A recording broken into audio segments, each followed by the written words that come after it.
Selamat pagi Bapak Ibu, kali ini saya akan memberikan pembahasan terkait dengan pelaksanaan atau mengenai AKM. Jadi latar belakang dan kebijakan asesmen nasional berdasarkan hasil PISA membuktikan kemampuan belajar siswa pada pendidikan dasar dan menengah kurang memadai. Nah, pada tahun 2018 sekitar 70% siswa memiliki kompetensi literasi membaca di bawah minimum. Sama halnya dengan keterampilan matematika dan sains. 71% siswa berada di bawah kompetensi minimum untuk matematika dan 60% siswa di bawah kompetensi minimum untuk keterampilan sains. Nah, skor PISA Indonesia stagnan dalam 10-15 tahun terakhir. Kondisi ini menyebabkan Indonesia menjadi salah satu negara yang konsisten dengan peringkat hasil PISA terendah. Nah, menanggapi kondisi tersebut, reformasi asesmen diperlukan guna mendorong peningkatan kualitas pembelajaran. Pemetaan mutu pendidikan secara menyeluruh dibutuhkan. Untuk itu, pada tahun 2021 mendatang, asesmen nasional akan resmi ditetapkan oleh Kementerian Pendidikan dan Kebudayaan dan ujian nasional sudah tidak lagi diberlakukan. Nah, asesmen nasional diterapkan untuk mengevaluasi kinerja dan mutu sistem pendidikan. Nah, nantinya hasil asesmen nasional tidak memiliki konsekuensi apapun pada pencapaian proses belajar siswa, namun memberikan umpan balik untuk tindak lanjut pembelajaran dan kompetensi siswa. Apa pentingnya asesmen nasional tersebut? Nah, jadi keberhasilan sistem pendidikan lebih difokuskan pada pencapaian kompetensi siswa yang meliputi pengetahuan, keterampilan, dan sikap. Terlebih pada era reformasi pendidikan abad ke-21, di mana arus perubahan menuntut siswa menguasai berbagai kecakapan hidup yang esensial untuk menghadapi berbagai tantangan abad 21. Nah, di mana siswa memiliki kecakapan belajar dan berinovasi. Nah, kecakapan hidup abad 21 yaitu mencerminkan kecakapan belajar dan berinovasi. Yang kedua, kecakapan menggunakan teknologi informasi. Dan yang ketiga adalah kecakapan hidup untuk bekerja dan berkontribusi pada masyarakat. Dan yaitu juga yang menjadi profil pelajar Pancasila yaitu beriman dan bertakwa kepada Tuhan Yang Maha Esa dan berakhlak mulia, mandiri, bernalar kritis, berkebinekaan global, bergotong royong, dan kreatif. Nah, jadi itulah yang dimaksud dengan profil pelajar Pancasila. Nah, kompetensi siswa ya pada kecakapan hidup abad 21 dan profil pelajar Pancasila terukur melalui asesmen nasional, di mana asesmen nasional itu berupa asesmen kompetensi minimal atau AKM, survei karakter, dan survei lingkungan belajar. Asesmen nasional merupakan program penilaian terhadap mutu setiap sekolah madrasah dan program kesetaraan pada jenjang dasar dan menengah berdasarkan hasil belajar siswa yang mendasar, serta kualitas proses belajar mengajar dan iklim satuan pendidikan yang mendukung pembelajaran. Instrumen utama asesmen nasional itu adalah yang pertama, asesmen kompetensi minimum atau AKM yang mengukur kompetensi mendasar literasi membaca dan numerasi siswa. Yang kedua, survei karakter, di mana survei ini mengukur sikap, nilai, keyakinan, dan kebiasaan yang mencerminkan karakter siswa. Yang ketiga itu adalah survei lingkungan. Nah, di sini yang disurvei adalah lingkungan belajar yang untuk mengukur kualitas berbagai aspek input dan proses belajar mengajar di kelas maupun di tingkat sekolah. Tujuan dan manfaat dari asesmen nasional. Nah, perubahan sistem evaluasi dari ujian nasional ke asesmen nasional merupakan upaya untuk memperbaiki kualitas pendidikan secara menyeluruh. Nah, tujuan dari asesmen nasional itu adalah asesmen nasional menghasilkan informasi untuk memantau diantaranya perkembangan mutu dari waktu ke waktu, kesenjangan antara bagian di dalam sistem pendidikan. Yang kedua, asesmen nasional bertujuan untuk menunjukkan apa yang seharusnya menjadi tujuan utama sekolah. Asesmen nasional juga memberi gambaran tentang karakteristik esensial sebuah sekolah yang efektif untuk mencapai tujuan utama tersebut. Nah, selanjutnya manfaat asesmen nasional. Jadi, manfaat asesmen nasional itu sendiri adalah potret kualitas pembelajaran di sekolah atau daerah, umpan balik peningkatan kualitas pembelajaran sekolah ataupun daerah, dan sebagai dasar untuk penyusunan program peningkatan kualitas pembelajaran sekolah maupun daerah. Nah, kebijakan pelaksanaan asesmen nasional juga berangkat dari evaluasi yang dilakukan terhadap ujian nasional itu sendiri. Yang pertama, nasional menjadi lebih berorientasi pada pencapaian hasil belajar individu dan pembelajaran yang berorientasi pada ujian, yaitu butir-butir soal UN hanya mengukur kemampuan kognitif siswa. Yang kedua, ujian nasional kurang dapat dimanfaatkan untuk guru untuk memperbaiki pembelajaran pada subjek siswa yang sama. Yang ketiga, ujian nasional kurang optimal sebagai alat untuk mengevaluasi mutu pendidikan secara nasional.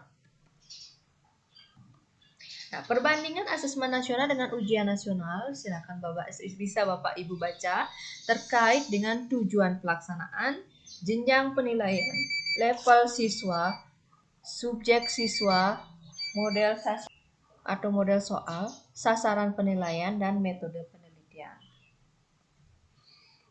Asesmen nasional bukan pengganti ujian nasional. Selain dari teknis pelaksanaannya, cakupan asesmen nasional berbeda dibandingkan dengan ujian nasional. Asesmen nasional lebih memberikan gambaran yang lebih utuh dan luas mengenai mutu pendidikan, bukan hanya sekedar kognitif, namun juga karakter dan iklim belajar. Asesmen nasional terdiri dari 3 seperti tadi yang sudah saya sebutkan, bahwa asesmen nasional itu terdiri dari asesmen kompetensi minimal, survei karakter, dan survei lingkungan belajar. Nah, jadi asesmen nasional terkait pengukuran mengenai asesmen literasi membaca dan asesmen numerasi. Nah, petunjuk teknis pelaksanaan asesmen nasional yang pertama itu adalah berbasis komputer dan bersifat adaptif.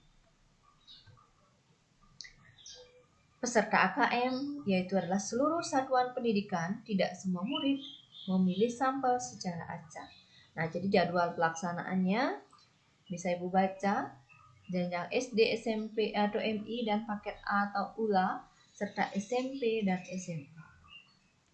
Kriteria pelaksanaan asesmen nasional yang pertama itu adalah seluruh satuan pendidikan, tidak semua murid. Nah, pemilihan sampel secara acak diambil dari kelas 5, 8, dan 11 sebagai setiap peserta mengerjakan tes numerasi, survei karakter, dan survei lingkungan belajar. Nah, jadi asesmen nasional merupakan cara untuk mempotret dan memetakan mutu sekolah dan sistem pendidikan secara keseluruhan. Namun, itu tidak semua siswa perlu menjadi peserta dalam asesmen nasional. Yang diperlukan adalah informasi dari sampel yang mewakili populasi siswa di setiap sekolah dan jenjang kelas yang menjadi target dari asesmen itu sendiri.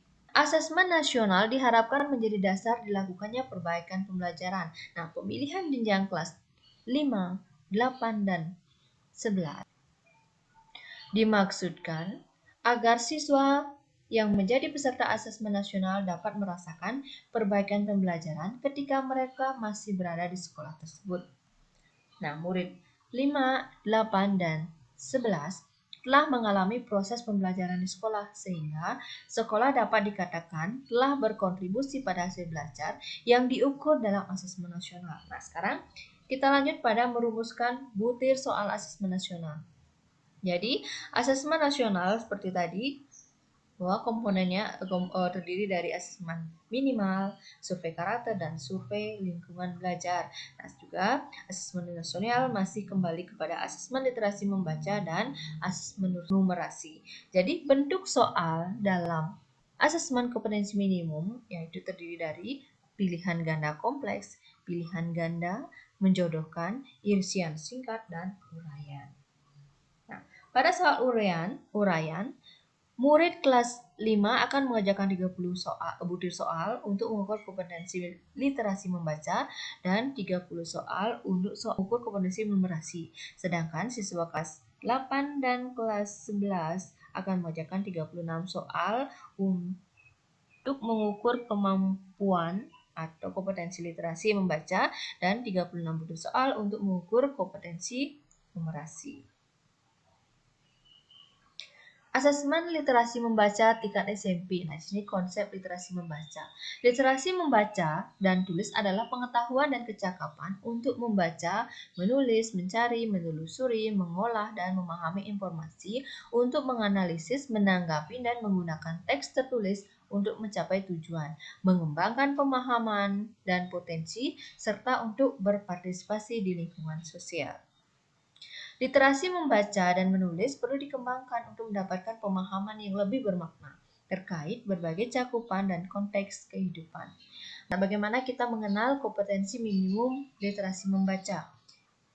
Asesmen kompetensi minimum merupakan penilaian kompetensi mendasar yang diperlukan oleh semua siswa untuk mampu mengembangkan kapasitas diri dan berpartisipasi positif pada masyarakat. Nah, silakan Ibu baca. Komponen AKM literasi membaca terdiri atas konten, proses kognitif, dan konteks. Konsep numerasi. Nah, numerasi merupakan suatu kompetensi yang mencakup pengetahuan, keterampilan, perilaku, dan disposisi yang dibutuhkan siswa untuk menggunakan matematika dalam cakupan dan situasi yang lebih luas. Numerasi menuntut siswa untuk mengenali dan memahami peran matematika di dunia, memiliki disposisi dan kapasitas untuk menggunakan pengetahuan dan keterampilan matematika untuk memecahkan masalah dalam kehidupan nyata. Nah, secara umum, kompetensi numerasi ditandai dengan kemampuan seseorang untuk menanggar, mengambil keputusan yang tepat, dan memecahkan masalah. Kemampuan ini dalam penerapannya terkait dengan mata pelajaran lain yang dipelajari oleh siswa itu sendiri. Nah, mengenal asesmen kompetensi numerasi. Dalam penilaiannya, asesmen literasi membaca tidak hanya mengukur topik atau konten tertentu, tapi berbagai konten, berbagai konteks, dan pada beberapa tingkat proses kognitif. Pada numerasi, konten dibedakan menjadi 4 kelompok, yaitu bilangan, pengukuran, dan geometri, data dan ketidakpastian, serta aljabar. Nah, menganalisis tahapan asesmen literasi membaca tingkat SMP. Nah, pada jenjang SMP terdapat 2 level pembelajaran, yaitu pada level 1 untuk kelas 7 dan kelas 8, dan level 2 yaitu untuk kelas 9 dan kelas 10.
Komponen AKM yang pertama itulah konten, proses kognitif, dan konteks. Nah, menganalisis tahap asesmen numerasi tingkat SMP. Pada jenjang SMP terdapat 1 level pembelajaran. Pada level pembelajaran terdapat 3 konten yang dipelajari, yakni bilangan, geometri, dan pengukuran, aljabar, serta data dan ketidakpastian. Pada level pembelajaran 1 untuk kelas 8, siswa akan belajar mempresentasikan bilangan cacah. Siswa akan mengenal bangunan, geometri, dan pengukurannya. Selain itu, siswa juga akan mempelajari persamaan dan ketidaksamaan bilangan, relasi dan fungsi bilangan, serta rasio dan proporsi. Tindak lanjut AKM. Nah, tahap lanjutan setelah pelaksanaan asesmen kompetensi minimum adalah tahapan pelaporan hasil asesmen. Sesuai dengan tujuannya, asesmen kompetensi minimum dirancang untuk memberikan informasi mengenai tingkat kompetensi dasar siswa, berupa kompetensi literasi membaca dan numerasi.